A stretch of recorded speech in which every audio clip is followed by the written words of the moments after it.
Nos preguntamos cuáles son los territorios de las luchas sociales, de maricas, machorras y trabas, de las feministas, de indigenismos e indianismos, de personas que viven con VIH, de activismos LGBTIQ+.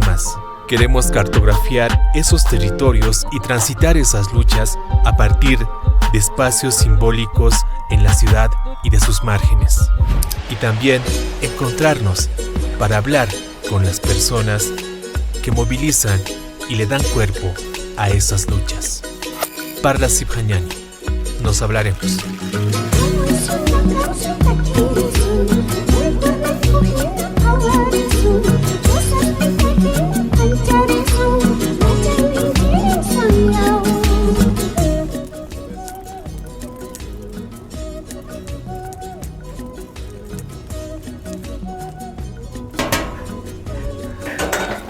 Hola, amiga, ¿qué tal? Hola. ¿Cómo estás, amiga? Gracias por la visita. No, gracias a ustedes por recibirnos. ¿Qué tal? Ay, todo bien. Qué bueno verlas. Dale, pasamos. Pasen, Pásale. Vamos. pasen. Perdón, pasen.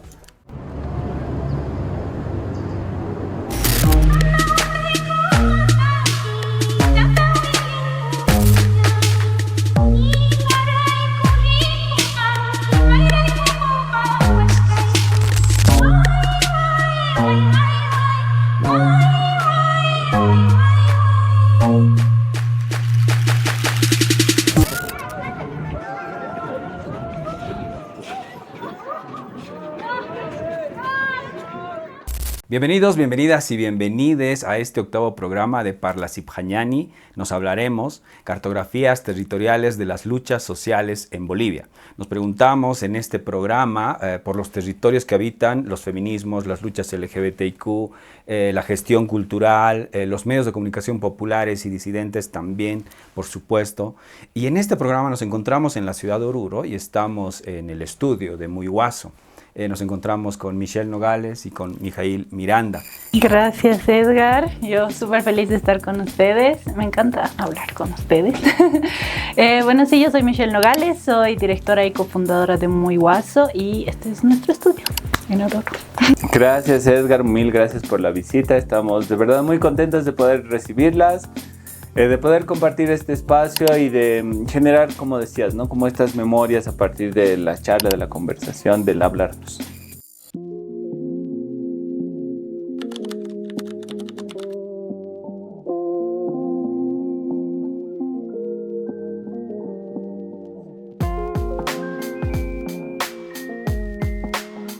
Estamos en el estudio de Muy Guaso. ¿Qué representa para ti, para el trabajo de Muy Guaso, este estudio, pero también esta casa, ¿no? Creo que es como el nidito, la raíz, no sé, el lugar donde se va convulsionando todo de lo que hacemos en Muy Guaso. Justo creo que para mí este espacio igual es de mucha libertad, porque aquí de a poquito así con el tiempo hemos ido construyendo como los escenarios, los equipos, la misma dinámica que tenemos en Muy Guaso para poder contar cosas desde este lugar, ¿no? Entonces para mí es como un centro de operaciones que también es mucha libertad, como decía hace un ratito, y un espacio de mucha creatividad, ¿no? En este estudio van a poder ver como muchos elementos que nos representan a nosotras como equipo, que nos representan como personas, que representan nuestras luchas, nuestras intenciones, ¿no? Entonces tratamos de reflejar eso en el espacio también, ¿no? O sea, van a encontrar cosas, no sé, de la morenada, por ejemplo, artistas visuales locales, tenemos sombreros muy diversos, tenemos luces, tenemos neón, tenemos cosas metálicas también. Entonces hemos tratado también de que nuestra personalidad y nuestras intenciones, nuestros objetivos como organización se vean reflejados en lo estético, en lo visual, y que la gente también pueda percibirlos más allá del lenguaje o de lo que vayamos a decir, ¿no? Entonces, para nosotras, por eso creo este espacio es como muy significativo, ¿no? En ese sentido, completito. Qué bueno. Mijail, ¿qué es Muy Guaso? ¿No? O sea, nosotras conocemos para la gente de qué se trata, qué trabaja Muy Guaso y también hablarnos un poco de este territorio, ¿no? El territorio de Muy Guaso. Sí, justo retomando un poco lo que contaba Michelle, a mí se me ocurre hacer también como un poquito de un ejercicio de memoria y en este lugar, en esta ciudad, en esta casa, hace mucho tiempo había como dentro de mi familia talleres de mecánica, talleres de carpintería, talleres de electricidad, y siento que este espacio también lo hemos querido ambientar como un taller, ¿no? Un taller donde nosotras trabajamos, nosotras nos consideramos trabajadoras de la comunicación, trabajadoras del periodismo, que es muy distinto, creo yo, que considerarse la periodista o el periodista que presenta las noticias, digamos. Entonces, nosotras como trabajadoras, como obreras de la información, de la comunicación, hemos tratado de inventar el espacio así, y me gusta entender muy Guaso también de esa manera, ¿no? Como una especie de laboratorio, como un tallercito en el que nosotras vamos trabajando, tratamos de inventar nuevas formas de entender la comunicación, nuevas formas de pensar la comunicación. Entonces, muy Guaso es eso, ¿no? Es como un laboratorio, un taller en el que nosotras estamos trabajando todos los días, a veces de domingo a domingo, tratando de generar espacios dentro del ecosistema de la comunicación, del periodismo en Bolivia, que sean distintos, que sean disidentes, pero no solo para nosotras, ¿no? No solo como por un gusto o porque nos parezca cool o interesante hacerlo, sino porque sentimos que hay ahí un compromiso de transformación y un compromiso también con las luchas que ya están ahora a nuestro alrededor, pero también con las luchas que vienen, ¿no? De las personas más jóvenes. Entonces tratamos de quizás generar esa conexión también, ¿no? Ese vínculo. Ahora, este medio de comunicación, ¿no? Popular, disidente, feminista, indígena, que trabaja o cotrabaja también con otras organizaciones y otros compañeros, compañeras, habita el espacio virtual, ¿no? Michelle, podemos pensar de repente en el trabajo de Muy Guaso, habitando, disputándose también este territorio que es la virtualidad. Sí, sí, totalmente. O sea, creo que desde el trabajo que hacemos hemos podido identificar muy claramente que el espacio virtual es esta extensión de la realidad, ¿no? Entonces, así como hay disputas en el espacio físico entre personas que pensamos diferente, personas que, no sé, quieren arrebatar los derechos a otras, personas que resisten a ese arrebatamiento, lo mismo pasa en los espacios virtuales, ¿no? Entonces, creo que el espacio virtual también nos da como esa posibilidad de generar resistencias, de generar lugares de diálogo, pero también hay como un riesgo, ¿no? O sea, como que los espacios virtuales también generan estas burbujas, ¿no? Burbujas informativas, burbujas de cámaras de eco, por así decirlo. Entonces, ahí hay como un reto más que es tratar de romper esta burbuja o esta cámara de eco entre la gente que comparte nuestras ideas para poder abrirnos a personas que piensan diferente y de verdad lograr tejer esos lazos y dejar de como enfrascarnos en lo que ya sabemos, ¿no? Como dejar de convencernos entre las convencidas y también ampliar y abrir vetas hacia otros lugares y otros espacios y otras personas también, ¿no? O sea, hay mucha gente que todavía está indecisa sobre lo que piensa, sobre cómo percibe a la otra, al otro, al otro, sobre cómo piensa el mundo. Entonces, justo estamos tratando de generar, aunque sea unos hilos chiquitos o puentes chiquitos, para dialogar con estas personas, ¿no? Y en ese sentido igual es un espacio en disputa, porque si hay burbujas en lo que nosotras hacemos, ¿no? Feministas, disidentes, qué sé yo, pro indígenas, etcétera, también hay burbujas en el otro lado, ¿no? Entonces hay burbujas muy antiderechos que generan odio. Entonces, ¿cómo rompemos esas burbujas y dejamos de polarizarnos y generamos espacios de un poquito más de aceptar que la otra persona va a pensar diferente, que aún así podemos coexistir, ¿no? Sin llegar a lastimarnos, digamos. Exacto. Ahora, esta territorialidad virtual, ¿no? que está en disputa también por los temas que se ponen en agenda, ¿no? Desde el feminismo, desde las disidencias, ¿no? Desde la lucha de comunidades indígenas, etc. Pero también se enfrenta, nosotras pensamos, ¿no? A una suerte de normas, de limitaciones también, porque, Mijail, el espacio virtual lamentablemente tiene dueños, ¿no? Tiene dueños y los algoritmos operan, ¿no? Como brazos así de castigo, ¿no? En algún momento a nosotros, por ejemplo, nos pasó que, o sea, enunciando la palabra marica en redes sociales, siempre nos bloqueaban nuestras cuentas, ¿no? Porque el algoritmo estaba programado de ese modo, ¿no? Entonces, ¿cómo hacemos, ¿no? ¿Cómo habitamos esta territorialidad virtual desde Muy Guaso con todo el trabajo que hacen y haciéndole frente también a esos dueños también de las redes, de los medios, de las plataformas digitales, ¿no? Creo que uno de los grandes temas como a subrayar, o una de las lógicas que últimamente hemos empezado a pensar mucho desde Muy Guaso, es entender que lo digital no está escindido de la realidad que que tenemos en el día a día, en la cotidianidad, de las comunidades que cohabitamos por fuera de lo digital. Entonces, creo que uno de los grandes errores al principio de toda esta cosa de Internet, de la explosión de las redes sociales, fue pensar que era un espacio aislado, ¿no? Como que en el que solo se tenía que disputar lo digital. Entonces, nosotros en Muy Guaso, justo atendiendo a esta dificultad que plantean los algoritmos, los dueños de las redes sociales, estamos viendo mucho la necesidad de generar y hacer conexiones y generar comunidades a partir de lo digital, pero también encontrándonos en lo presencial, como está sucediendo ahora, ¿no? O sea, no sé cuántos años nos conocemos con ustedes, es como a distancia, pero nunca creo que hemos tenido como un espacio para charlar, menos personalmente, de manera tan cercana, y creemos que es importante retomar eso, porque esa es la forma de hacerle frente a esto que planteas, ¿no? O sea, nunca nos van a poder arrebatar el estar aquí, el tocarnos, el abrazarnos, el tomarnos unos tragos. Esas son cosas que no nos van a poder arrebatar y que son las cosas en las que también podemos articularnos desde lo digital, ¿no? Entonces, creo que ahí está como comenzar a hacer ese tipo de conexiones, es lo que nos puede como llevar a romper con esta hegemonía no solo discursiva, sino incluso como material, ¿no? Esta hegemonía material que tienen los dueños de las redes sociales, de las plataformas y ahora incluso de la inteligencia artificial, ¿no? Pues la idea es generar también, ¿no?, una suerte de espacio de resistencia en el territorio digital, en el espacio digital, pero también como plantea Mijaíl, ¿no?, en el espacio, bueno, real, vamos a llamarlo entre comillas, en el espacio físico, ¿no?, hacer estos tejidos, ¿no? Muy Guaso viene haciendo ese trabajo, justamente, Michelle. Sí, intentamos. Nos interesa mucho justo llevar la comunicación, el periodismo más allá de estos espacios virtuales, porque igual entendemos que la brecha digital y de acceso, de uso, es muy grande en Bolivia, ¿no? Y cada vez se está haciendo mucho más grande con la inteligencia artificial, o sea, se está haciendo más profunda. Y eso también es preocupante, ¿no? Y también viéndolo desde un lado más de cómo muchos medios están en crisis respecto a cómo llegar a la gente, cómo hablar a la gente, dónde está nuestro valor, ¿no? A la sociedad, no sé, a las comunidades.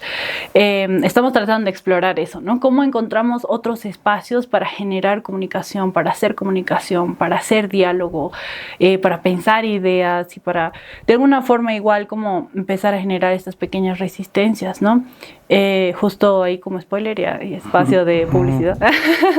En diciembre vamos a tener el Festival Muy Guaso y que lo que queremos es que este festival sea un espacio así, un espacio de creación más allá de lo virtual, de lo digital, ¿no? De pensar la comunicación como este acto de conversar o un acto de, no sé, hacer un cartel, un acto de más físico, digamos, ¿no? De acción concreta. En la realidad física, digamos. Y es algo que cuesta, o sea, que siempre hay que estar explorando porque todo se va moviendo todo el tiempo. Entonces, es cómo encontramos nuevas formas de habitar este espacio, de generar estos vínculos y que estos vínculos también tengan como una consecuencia o un impacto más allá de lo meramente un like, un comentario, ¿no? O sea, que la reflexión realmente llegue como a asumirse o a absorberse en algún espacio de nuestra cotidianidad y de nuestra existencia con las otras personas.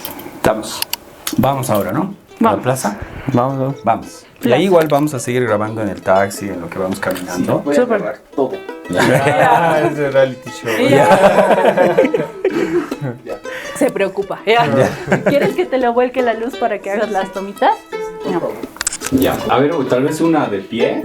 ¿Ya? No sé cómo quiera, ¿no? Tú eres la directora de fotos y que ahí dirás, mandarás. Sí. Hay una típica novela, es así como. Es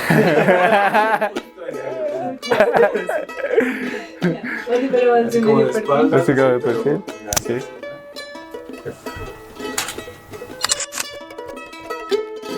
El barrio. Aquí es donde ensayan pues lo que les decíamos de los incas. Sí, los incas. Y esta Los es mitayes. chichería. Este es chichería, este es boliche, este es boliche. La chalcacanería. También la paralela. Puente, ¿no? Sí, el Sí, puente. el puente. Estas antes también eran como chalcacanerías, pero ya no más. Puro alcohol. Puro alcohol. Aquí había Lozano. una chichería que Lozano. Son estos, Sí. estas, ya son 4 ahora. Es esta. Y bueno, esta. Y aquí también hay. Sí. Claro que esta es Ya, otra, no, pero tiene otro nombre. El año pasado hemos bailado en Zampoñeros, ya que es como Ay, eso es la más décima genial. parte Sí, del costo, estoy y es más Zampoñeros, genial. hijos del pagador, es genial. Exacto, Sí, sí, hay hay más. unos buenos. Siento que hay más ¿Aquí en la Zamora? libertad, no sé. Podríamos ir allá donde la... Cholita. Pero ¿Sí? el sol está muy Esa es una duro. Antonieta, ¿no? Es una María Antonieta, por eso Sí. decía. Ah, Oye, ya vamos, dale. Y esta zona, Mijail, Michelle, ¿no? Que es la zona también del estudio de Muiguazo, pero es la zona también, el territorio de Muiguazo, ¿no? ¿Por qué es importante o qué les hace sentido también? Mijail. bueno, creo que varias como historias ahí que se entremezclan, porque por un lado está... O sea, nosotros vivíamos en Cochabamba, que es una ciudad que está como dentro del eje, por decirlo de alguna forma. Todo está centralizado, entonces fue como una especie de decisión editorial también, de alguna forma, salir del eje, porque Bolivia está concentrada en 3 ciudades prácticamente, y ahora quizás en 2, no sé, como La Paz, sin incluir el Alto y Santa Cruz. Entonces era un poco romper eso y mostrar que hay otros espacios.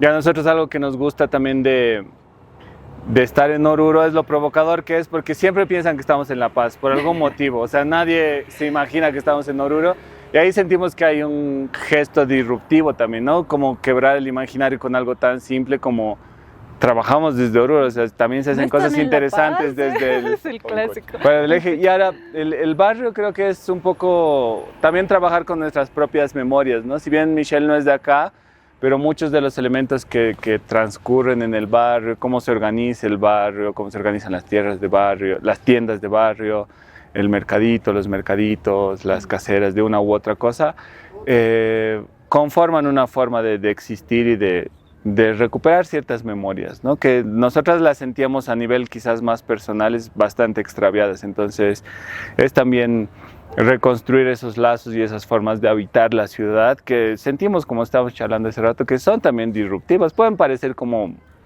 cosas muy abstractas, pero son disruptivas y son concretas al final de cuentas, ¿no? Sí, y hay algo creo que es importante también, que por lo menos a mí que no soy orureña, y aunque quisiera ya, chala, ya por el chat, soy vegetariana.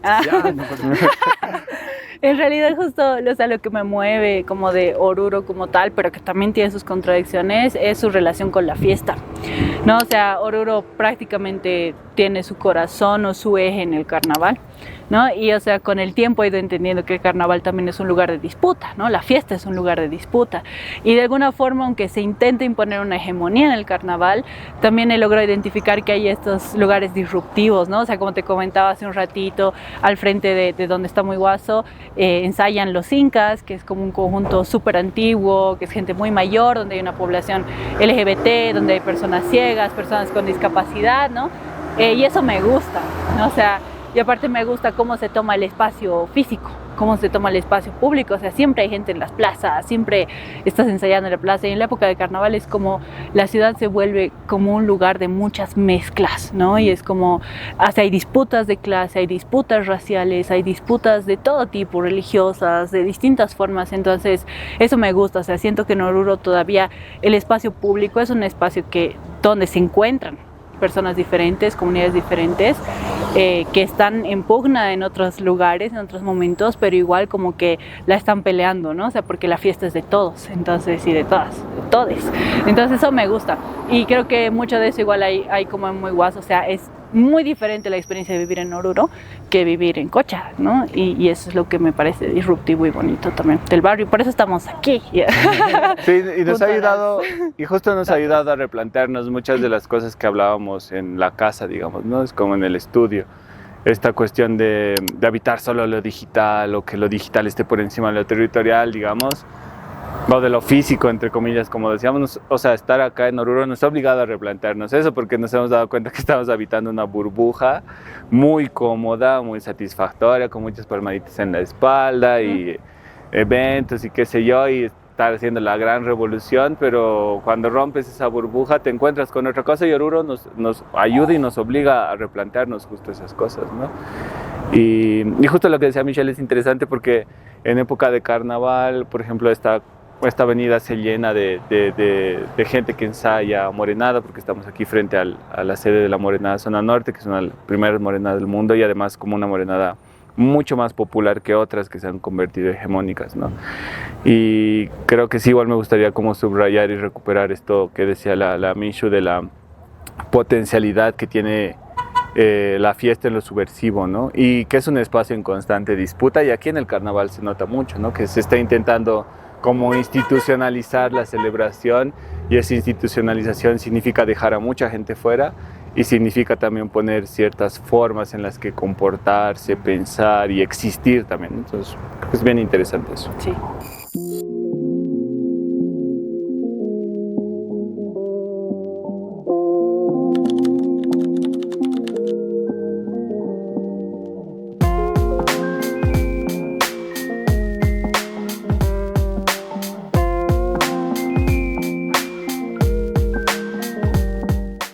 Michelle, Mijail, estamos en la zona norte, ¿no? Hay una simbología claramente que hace alusión al Carnaval de Oruro. Yo recuerdo que en una de las coberturas que ustedes han hecho, ¿no? en medios, es la cobertura, ¿no? Creo que en imágenes, también en audiovisuales, de la nata andino, ¿no? Y creo que en términos de fiesta hay que hablar también de la nata andino, porque la centralidad de la fiesta suele ser el Carnaval de Oruro, pero no el nata andino, ¿no? Y sabemos que en el Anat andino, por ejemplo, que es la entrada folclórica de las provincias y las comunidades indígenas de Oruro, hay mucha manifestación racista contra las comunidades, contra los pueblos que llegan, ¿no? a hacer este uso también del espacio público, a habitar el espacio de la ciudad de Oruro también en todo su derecho, ¿no? Entonces, ¿qué piensan también de eso? ¿No? Hay una centralidad con el Carnaval de Oruro, pero es como si desplazaran también el Anat andino, porque la sociedad, ¿no? Orureña así despliega todo su racismo contra el Anat andino, ¿no? Sí, sí, totalmente, y eso es algo como muy fuerte que sucede en el carnaval, porque siempre es como, sí, nuestro carnaval, un lugar de orgullo y demás, y cuando toca entrar al Anat andino, mucha gente, así es siempre en los lives y en el Facebook, ¿no? Ay no, que vienen a ensuciar, que dejan su basura, que borrachos y no sé qué, cuando el mismo carnaval ensucia más, o hay muchos más borrachos, ¿no? Entonces es una expresión muy racista y muy clasista también que se hace sobre el Anat andino, y sin embargo creo que es una de las fiestas más revolucionarias, ¿no? Que a pesar de todo este odio que circula, este racismo que circula alrededor de la nata sigue resistiendo, ¿no? Y cada vez llegan más comunidades, y tal vez luego Mija les puede contar un poquito sobre cómo se ha ido transformando la ruta, pero el gesto simbólico de que las comunidades de alrededor de Oruro entren hasta la plaza y tomen como el espacio, como dices, es maravilloso, ¿no? Porque ya no es solo como que están al margen y que, ay, no, que nadie se entere que tenemos esta entrada, sino que son las mismas comunidades diciendo, aquí estamos, también somos parte de esta ciudad y esto es lo que hacemos y esto es de lo que nos sentimos orgullosos, ¿no? Y es como esa cobertura que hacemos, siempre la hacemos como tratando de demostrar que hay todavía una pugna, que hay como cosas que no se están visibilizando y que es un lugar donde como que están ocurriendo muchas disputas, pero a la vez es un lugar de celebración. Entonces es como una misma fiesta, pero en versiones que la gente quiere como poner como antagónicas, ¿no? Y no es como tal. Y un gesto súper lindo, pero que se ha ido transformando también, es que las comunidades se juntan alrededor de la iglesia, del socavón, donde en el carnaval oficial entran, pero ahí luego Mija les va a contar un poquito sobre esa dinámica, pero intentan como igual reunirse o juntarse en este espacio, que yo asumo que se debe a que ese lugar era una huaca, ¿no? Entonces la gente sigue chayando ahí, sigue fiesteando, sigue cantando, se sigue juntando a celebrar, y es como el epicentro de lo que antes como recibía esa ofrenda, pues continúa así, ¿no? A pesar de todo el contexto. Entonces como un acto de resistencia también bien fuerte en ese sentido. Y ahí, Mijail, claro, la cobertura que generalmente hacen los medios de comunicación es solo al Carnaval de Oruro. El Anat andino se cubre poco, digamos, ¿no? Yo siento que tiene que ver o tiene mucha relación con el trabajo que ustedes hacen, ¿no? Esas agendas de repente periféricas, ¿no? Que no están en la centralidad, ¿no? Esta territorialidad de la que hablas también, ¿no? Que es periférica, ¿no? Todos piensan que están en La Paz o Cochabamba, menos en Oruro, ¿no? Que es como, no sé, una localidad también periférica, ¿no? Hablando de esa centralidad en Bolivia de las ciudades del eje central, ¿no? Entonces, ¿cómo se hace o cómo se piensa también esa cobertura en términos de qué información tiene que estar en Muiguazo? ¿Qué información tiene que, no sé, socializarse también en los medios y en las redes, ¿no? Sí, yo, o sea, como tomando un poco la aposta de lo que se hablaba del carnaval, creo que tiene que ver mucho con un ejercicio de memoria para construir también las luchas del presente y las luchas del futuro, las que se vienen, ¿no? Porque, como decía Michelle, hay una disputa constante alrededor de la fiesta, alrededor también de la territorialidad y lo que tú misma dices ahora, ¿no? Lo que se cuenta y lo que no se cuenta. Entonces lo planteo como que es necesario un ejercicio de memoria porque, por ejemplo, dentro del carnaval, incluso sin hablar todavía de la nata andino, dentro del carnaval mucha gente, por ejemplo, no sabe que la primera comparsa de Cuyahuada han sido trabajadoras del hogar, ¿no? Sirvientas. Entonces eran como trabajadoras del hogar que migraban de zonas rurales de alrededor de Oruro que se organizaban para celebrar. Y ahí deben haber un montón de historias que no conocemos, pero por ejemplo eso en el relato oficial del carnaval o los lustrabotas. No se sabe, claro. O los lustrabotas con las danzas que hablábamos hace rato, los zampoñeros, o los veleros con los tobas, o sea, sectores populares, trabajadores, de artesanos que han construido esta fiesta y que esa memoria simplemente se borra.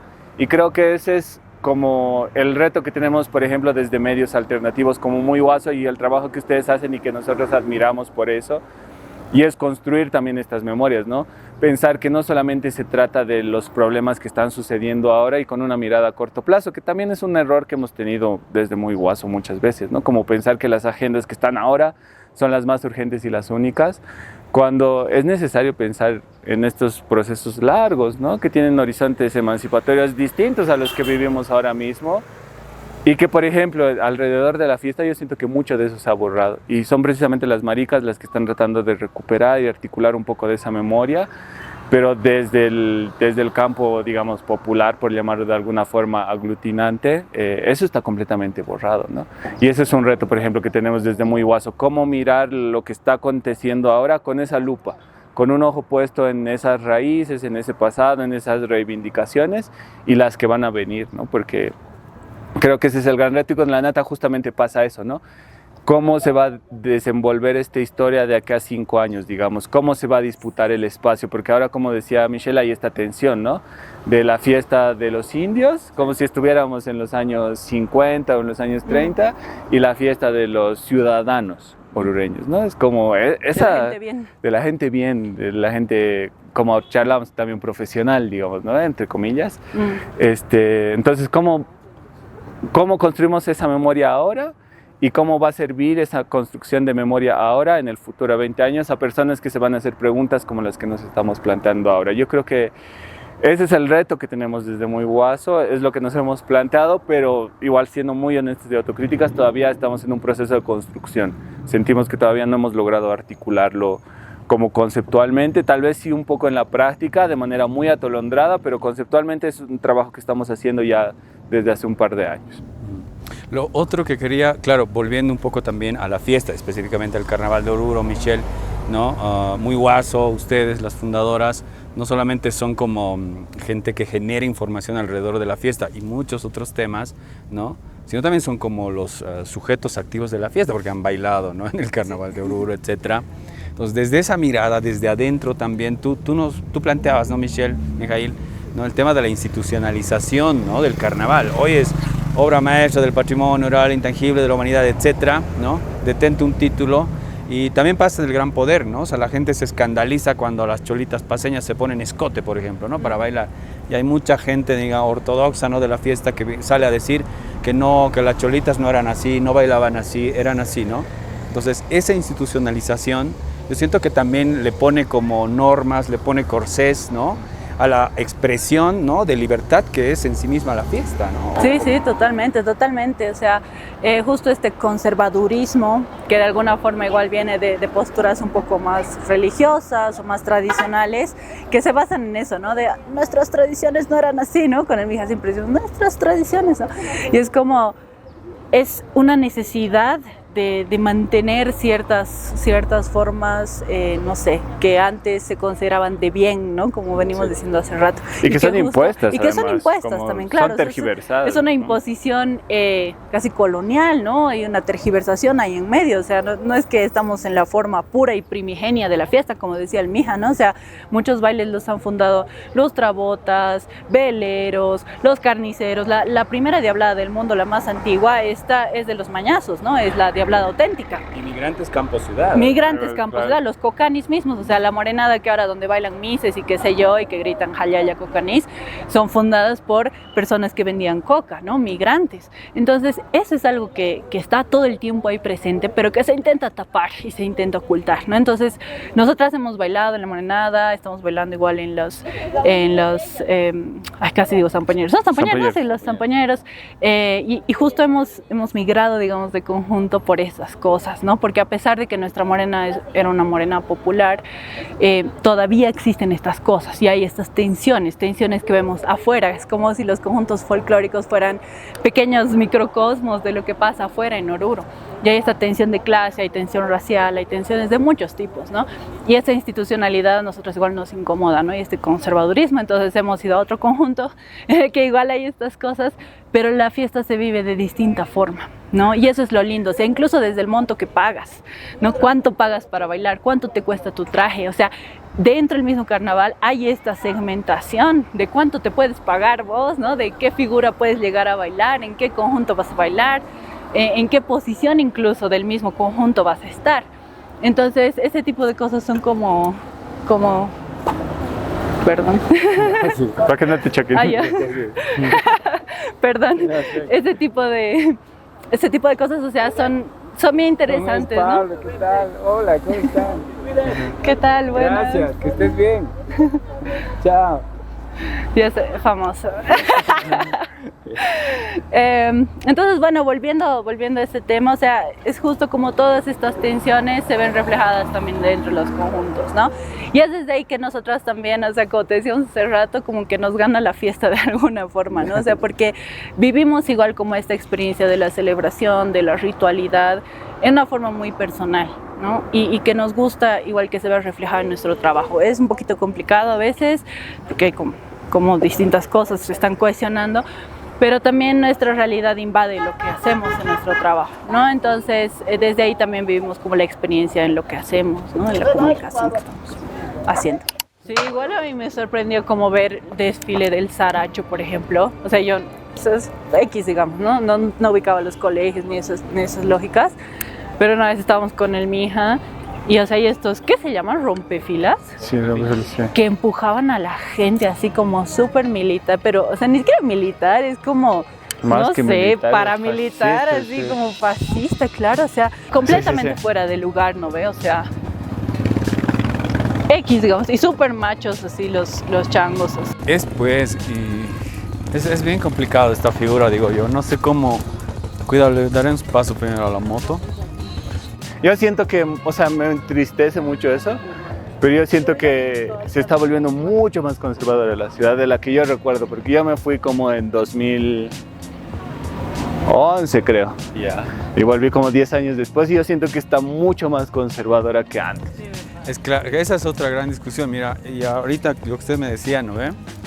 Que para bailar de Antonieta, primero tiene que haber una tradición, el abuelo, el padre, ¿no ve? Sí. Tiene que ver con reproducir esas tradiciones también masculinistas, ¿no ve? Claro, claro. Locales, ¿no? O bailar antes, ¿no ve? De menor rango hasta llegar a este. Claro, ¿no? sí, súper militar, claro. Y cualquiera, digamos, claro, no lo va a hacer porque no cumple o no ha tenido, digamos, esa tradición también, ¿no ve?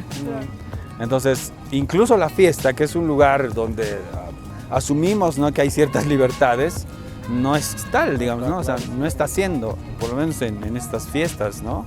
Estas fiestas de acá. Sí. Sí, y en realidad lo que pareciese que ha pasado es que con esto de la Declaratoria del Patrimonio ha surgido como una ola, digamos, muy, entre comillas, intelectual, que ha tratado justo de institucionalizar la fiesta, y lo que están haciendo es poner estas reglas, y yo siento que hay muchas que se las inventan. Sí. Que es como, solo se baila con tal tipo de pantalón, o tu zapato tiene que estar súper lustradas, cosas como irracionales. A mí me han sacado de la fila por tener un pantalón que tenía una pequeña transparencia abajo. De verdad me han hecho ¿Estás cambiar. mostrando de más? Sí, Sí, tal cual. me han hecho cambiar y no me han dejado bailar. Y ni siquiera es que estaba así como en mi putitraje, digamos. No No han era visto, ese, Mica. no han visto. Buenas, ¿al chocabón puede ser? Sí, ya, gracias. O sea, ustedes son, como yo les decía, sujetos de la fiesta, sujetos activos de la fiesta, participan, ¿no? Ya han estado desde adentro, ¿no? Uno puede como mirar críticamente la fiesta, ¿no? Pero también mirar la fiesta es mirar también esta tradición católica muy arraigada en Oruro, ¿no ve? Ubican qué han hecho con la pintura de Rilda Paco y le han declarado persona no grata, han hecho una marcha de desagravio, ¿no ve? A la Virgen. Entonces, ¿cómo está afectando de repente, ¿no? Este conservadurismo católico de la fiesta, de la propia fiesta, ¿no? A la presencia de las disidencias o a otras discusiones que deberían estar al interior de la fiesta, digamos, ¿no? Como debe haber, digamos, violencia, ¿no ve? En las fiestas, en el alcohol de por medio, ¿no? Pero y no se habla de eso, ¿no? Entonces, ¿cómo lo están viendo? Sí, yo creo que es un asunto bien jodido. O sea, por un lado lo que decías, por ejemplo, esto de la participación. Con los últimos casos que han sido muy mediáticos, se evidencia que hay un sesgo muy clasista y racista, ¿no? Es decir, a las personas LGBT que son hegemónicas, que pertenecen a cierta clase social, nunca se les cuestiona. En realidad se les aplaude. Pero cuando vienen de otra clase social, o es muy evidente, siempre se les cuestiona y se les suele cuestionar también con argumentos clasistas muchas veces, ¿no? Como, no sé, su traje es feo, cómo le dejan bailar con ese traje, o está distorsionando el traje, o está mostrando mucho, y es como argumentos que rayan en lo absurdo, pero tienen claro su fundamento en este conservadurismo que se ha ido como acumulando, ¿no? Como capa tras capa, y que es cada vez más grueso y difícil de permear. Y ahora lo otro, ¿no? El tema de la religiosidad. Yo respeto mucho cualquier tipo de ritualidad, sea del tipo que sea, pero creo que el problema es cuando justo esta ritualidad, o se usa el pretexto de la ritualidad para establecer rangos, para establecer jerarquías, para establecer también exclusiones, violencias, que se van haciendo sistemáticas. Entonces, no creo que el problema sea el catolicismo como tal, como una manifestación ritual, sino más bien lo que hay detrás, ¿no? Y son obviamente los valores de la Iglesia católica, porque personalmente la danza como rito me parece una cosa maravillosa y me parece también como un gesto subversivo. Y yo siento que mucha gente de la que baila por esa subversión que hay en el rito de la danza y no por lo que después dice que baila, que pueden ser sus creencias, que puede ser la iglesia, que puede ser la fe y esas cosas, ¿no? Que lo acompañarán, pero está esto que discutíamos hace rato, el tema de la institucionalización, que, como te digo, va construyendo exclusiones, hegemonías, jerarquías, y va desplazando a sectores amplios de la sociedad, de la población. No solamente hay que ver las transmisiones del carnaval, por ejemplo, qué rostros aparecen. Muchas veces, o sea, son rostros que ni siquiera habitan esta ciudad. Claro, o sea, llegan puras mises, o llegan gente que sale en la tele, o cosas así, ¿no? Sí, algo igual bien jodido es que, como dice el Mija, cuando estás adentro, cuando estás bailando, la experiencia misma del baile, del alcohol, de esa efervescencia de la multitud, del bombo, de la música, es otra cosa ritual. O sea, yo no soy católica ni nada, pero o sea, ese momento en el que estás tú ahí sumergido en la danza y entras incluso de rodillas a la iglesia, es una experiencia impresionante, así, ¿no? Y para mí, o sea, la iglesia sigue siendo la huaca, ¿no? Desde mi perspectiva, en mi postura, pero yo sé que otra gente conecta con la iglesia, conecta con la Virgen, ¿no? Y para mí ese espacio de conexión es bien valioso, y es bien valioso que justo sea a partir de la danza, ¿no? Que no sea como esta cosa, como, no sé, en una iglesia en Roma, digamos, en la que esto soy como, no sé, meditando, qué sé yo, sino que es otra forma de experimentar esa religiosidad, y eso me parece valioso. Pero lo que sí me parece igual muy jodido es que justo con esa excusa igual se empiecen a fundamentar prohibiciones, y prohibiciones que son súper conservadoras. con las mujeres, con las diversidades, incluso con la forma en la que tú te relacionas con la misma fiesta, ¿no? El cómo tienes que ser muy señorita si quieres bailar en la morenada de figura, por ejemplo, ¿no? O como esta señora, una mujer casada con hijos, le estaban diciendo, tú no, ¿cómo vas a bailar de figura, claro. O sea, es un valor completamente machista, ¿no? Y no es que la espiritualidad está inherentemente ligada a valores machistas y conservadores, sino que se aprovechan de la fuerza que tiene la religión y la espiritualidad para imponer valores conservadores y machistas. Eso es lo feo, porque yo siento que muchos sectores populares, o sea, hemos sido colonizados, la religión nos permea en todos nuestros ámbitos, ¿no? Y muchas personas igual se sostienen y la catolicidad es un pilar para ellos, o la cristianidad es un pilar, y está bien, pero cuando eso como invade las libertades de otros, pues ya no es tan bonito, ¿no? Entonces ahí igual siento una tensión fuerte y que, como dice mi hija, está ganando mucho terreno, pero también hay gente que la resiste. Claro. Y eso es bonito, ¿no? O sea, el hecho de ver como muchas compas maricas, lesbianas, travestis, bailando en la fiesta que es para una virgen es brutal, ¿no? Es súper lindo, eso a mí me encanta.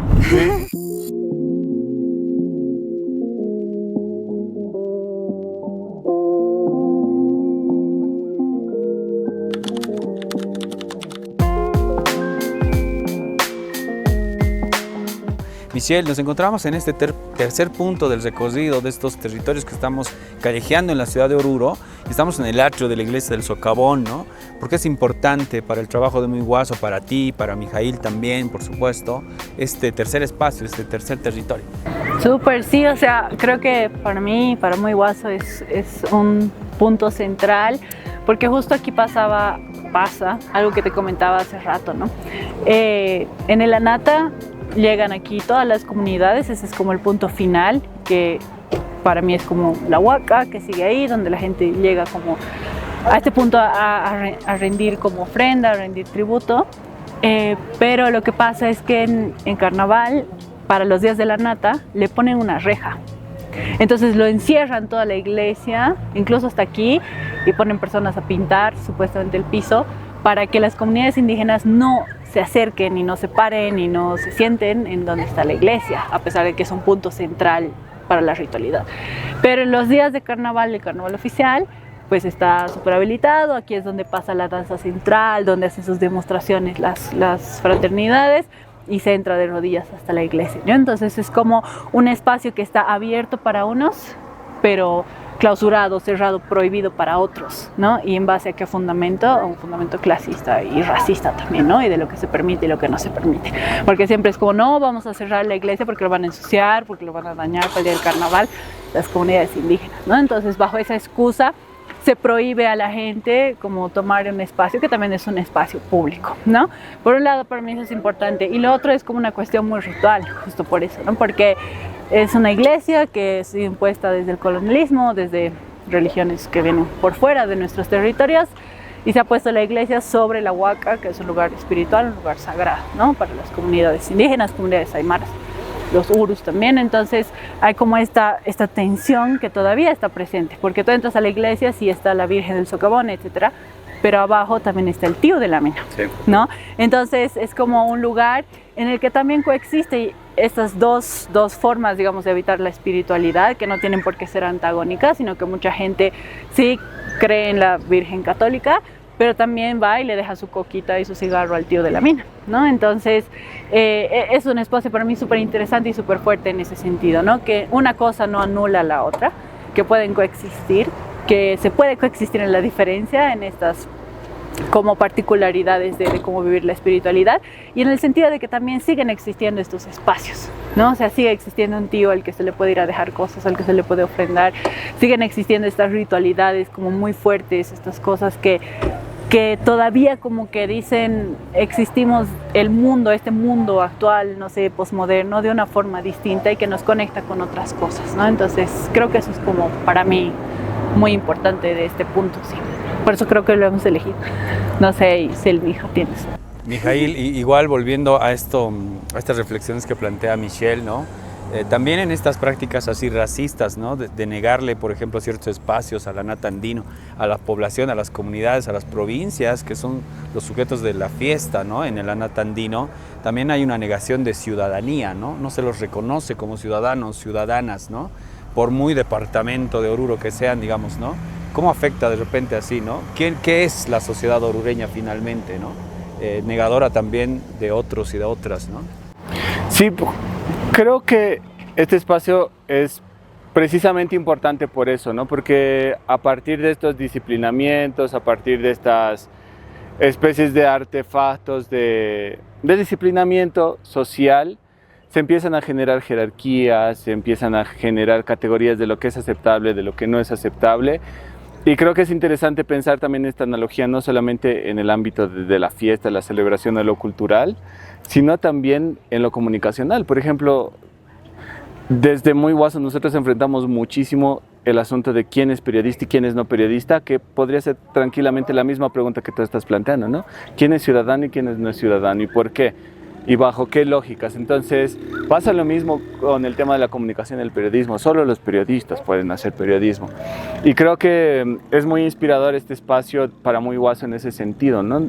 De este llamado continuo a la disrupción, de este llamado continuo a romper las reglas, pero también desde la alegría y desde la celebración, ¿no? No solamente desde Romper por romper. Desde el panfleto, no solamente desde la reivindicación así como más... no sé cómo decirlo, como seria, performática, pero seria también, ¿no? Sino también desde la diversión, desde la provocación. Eso me parece muy interesante y creo que eso es algo que a nosotras, al menos a Michelle y a mí que hemos fundado Muy Guaso, nos renueva cada año, ¿no? Como venir a la fiesta, habitarla y no disfrutarla de una manera como romantizada, ¿no? Sino desde un sentido crítico también. Habitarla nos permite continuar el resto del año con el trabajo que hacemos, con nuevas ideas y con esta profunda necesidad de romper con lo que está establecido bajo un canon que es muy arbitrario y que está como moldeado desde una mirada colonial por un lado, pero también desde una mirada clasista y racista, ¿no?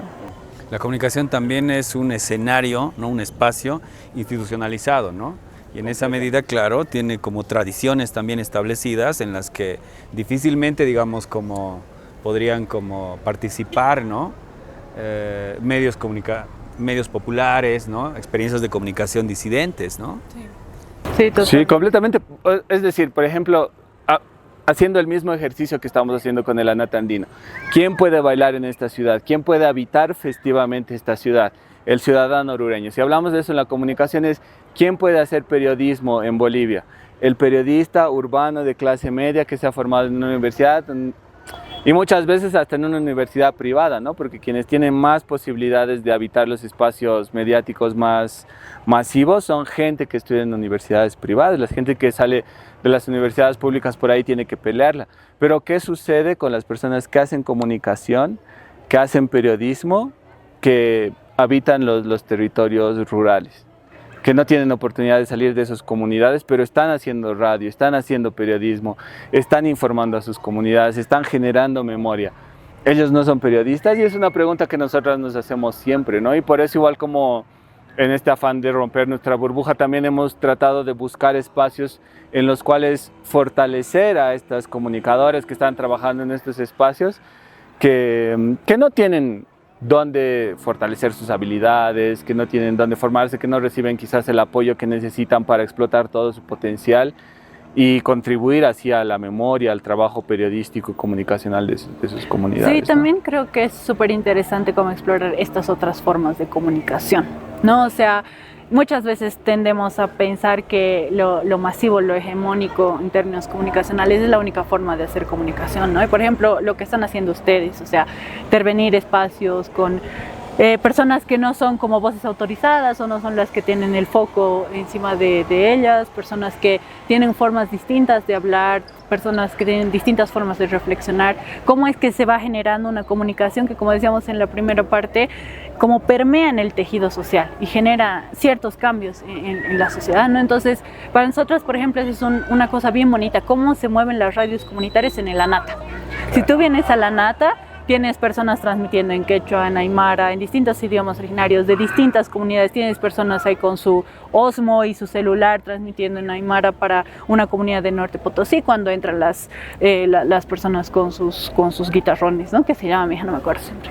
No, Conjotes. congotas, ¿no? Que entran con las congotas, ¿no? Entonces, esas dinámicas, o sea, están transmitiendo por TikTok, pero están transmitiendo una comunidad norte potosina entrando en el ANATA. Entonces, Y comunicadores migrantes también, comunicadores quechos, aymaras, que llegan de claro. Argentina y que transmiten para sus Para radios sus- para la comunidad migrante para en sus medios Argentina, digamos. internacionales. Ajá, entonces, o sea, hay dinámicas muy frescas que, o sea, la gente piensa que no, solo están transmitiendo para una radio rural allá en el campo, en una forma tradicional. No es cierto.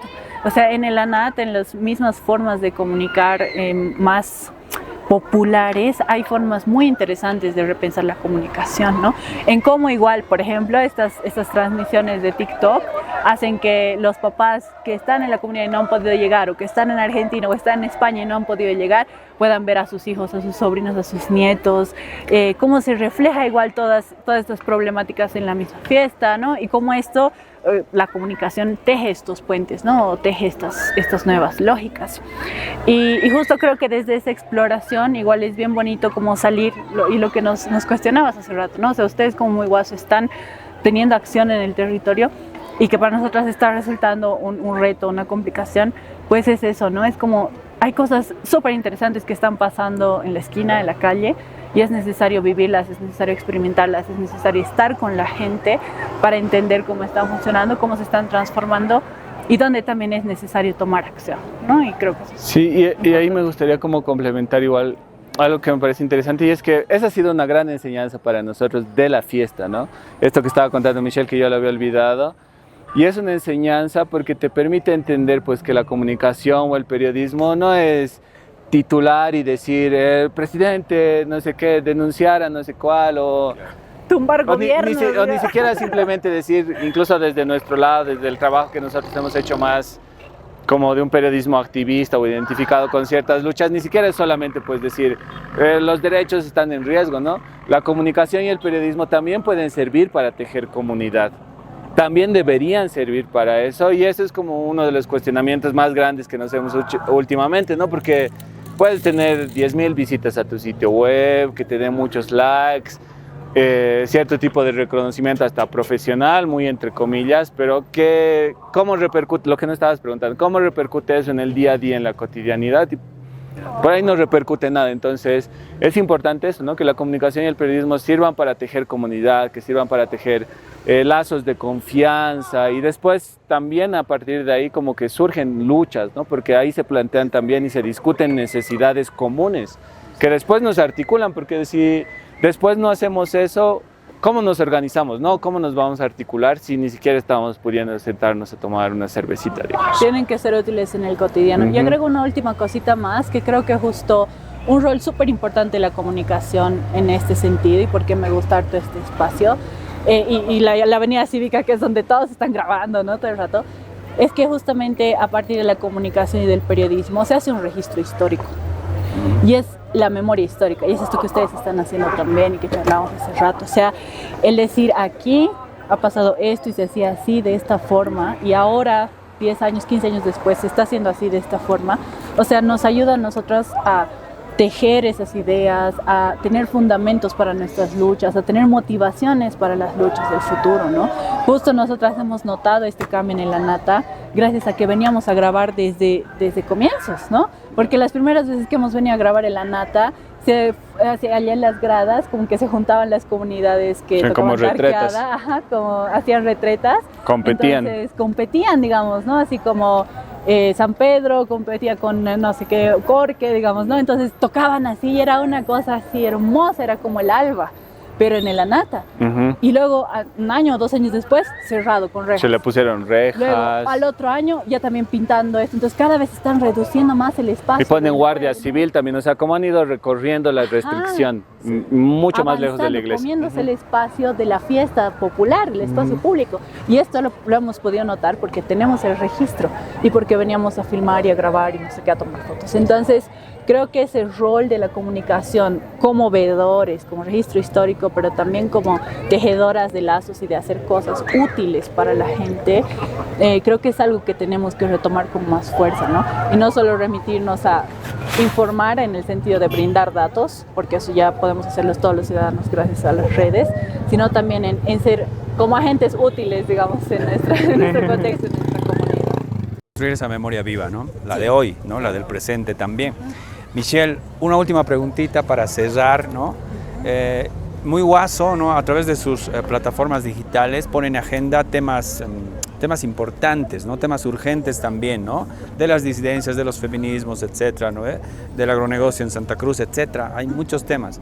¿Se han enfrentado a algún tipo de violencia digital por poner esos temas en agenda mediática, en redes, en plataformas digitales? ¿Cómo han enfrentado esas violencias? ¿Cómo se enfrenta a esas violencias? Súper, o sea, sí, creo que la primera y la que más fuerte recuerdo fue cuando nos bajaron la página, cuando recién estábamos empezando en 2019, justo con la tensión y la crisis política y social que hubo en el país. Nos tiraron la página, o sea, nos la hackearon y pusieron como algo muy partidario político, y fue la primera vez que tuvimos como miedo, ¿no? También en las primeras épocas en las que éramos como más confrontacionales, digamos, con nuestros feminismos, yo recibía como muchos mensajes así, que abortera, que no sé qué, o sea, como mensajes de odio, ¿no? En redes. Y ya a partir de ese punto como cambiamos nuestra narrativa, algo como más conciliador, más de diálogo, cesaron. Pero últimamente, o sea, como que con esta explosión, digamos, de la derecha en toda la región, del fascismo en el mundo y de estas tensiones políticas igual que están surgiendo y que hemos retomado ciertos temas más políticos, están volviendo los mensajes de odio, ¿no? Entonces, ese monitoreo en redes también que hacemos constante para que nuestra misma comunidad de lectoras, de lectores no se sienta agredido, es como algo que estamos tomando con más fuerza, ¿no? Y la forma de enfrentarlo, o sea, por un lado es como ya pensar y decir, hay muchos bots, hay mucha gente que como trolls, que industrializa trolls, bots, que industrializa el odio porque es utilitario, digamos, le sirve en términos políticos, en términos sociales, y los gestionamos como tal, ¿no? Son como trolls, ok, su función es esta y los descartamos. Pero también entendemos que hay gente que tal vez simplemente reacciona porque se siente agredida o porque no entiende algo. Y creo que esto es lo más difícil, o sea, cómo conversas con alguien que te ha dicho algo hiriente, te ha dado algo que te puede lastimar, que puede herir a mucha gente, pero que tal vez no estaba consciente de eso, ¿no? Entonces, creo que el TikTok es un espacio bien interesante para eso, porque a veces, o sea, llegan comentarios que parecen así hate, ¿no? Que parecen así discriminatorios o con muy mala intención, que parecen discurso de odio, que pueden serlo, pero cuando tú respondes como amablemente o respondes como diciendo, pero explicando, a veces te dicen, tienes razón, lo voy a pensar. Y vos así como, ¿en serio? Sí se puede, ¿no? Entonces eso es un poco, tener un poco de ambas cosas y saber lidiar también con cómo se van dando estos ataques, si quieres, ¿no? Michelle, Mijail, queremos agradecerles por su tiempo, por el espacio, por este recorrido también en la ciudad de Oruro. No sé, sus últimas palabras, lo que deseen decir, ¿no? En este octavo programa de Parla Sibhanyani, y claro que nos vamos a seguir encontrando en otros espacios y seguir tejiendo también, ¿no? Esta suerte de tejido comunicacional o experiencias de comunicación, ¿no? Desde el margen. Así que gracias por estar en este octavo programa de Parla Sibhanyani. No, muchísimas gracias a ustedes por buscar y gestionar estos espacios que, como estamos charlando durante toda la tarde, prácticamente son necesarios y urgentes, creo, más que nunca, ¿no? Hablarnos, conversar, encontrar nuestras convergencias, pero también entender que tenemos diferencias y que eso no nos tendría que dividir. Creo que eso es algo que ha estado sucediendo mucho en distintas luchas, en distintas agendas, digamos. Ha habido como muchos quiebres que creo frente a lo que se nos viene en los próximos años es importante descartarlas, afinarlas, acercarnos más. Así que yo muy agradecido por el espacio y con muchas ganas de seguir construyendo esta otra comunicación, aprendiendo de compañeras como ustedes, aprendiendo de compañeras en las radios comunitarias, aprendiendo de compañeras que hacen comunicación y periodismo desde los activismos también. Así que tengo mucha esperanza. Y solo creo que tenemos que seguir charlando y conversando. Bueno, yo solo quiero decir gracias. Yo les admiro mucho, me encanta el trabajo que vienen haciendo durante muchos años. De verdad, la primera vez que yo les he visto he dicho, wow, yo quiero ser como las Maricas Bolivia. Antes de que incluso Muy Guaso eclosione. Sí, sí. Y dije, wow, me voló la cabeza y me siento muy feliz de que esta vez me estén teniendo el programa.